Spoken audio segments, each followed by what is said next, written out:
Yeah. So you said you think it looks quite toppy. So from your experience, what does a top normally look like, and why is it maybe comparative to previous years?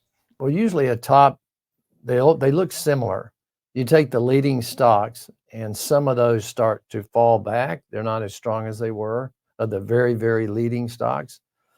But it looks like they are, because the ones that are leading keep on making these exorbitant new highs, and that pushes the markets up. And it looks like to the outsider that the S&P and the Dow have hit a new high, so things must be okay.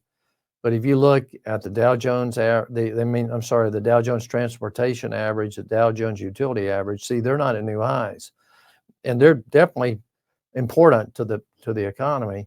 And then also the Nasdaq, not the Nasdaq 100, but the Nasdaq has not hit a new high either. So it's a camouflage market, and it always happens at the high, and then you get to a high point, and then you start this volatility. You'll have these days that are, up 2%, down 2%, up 2%, down, but you don't make any big headway.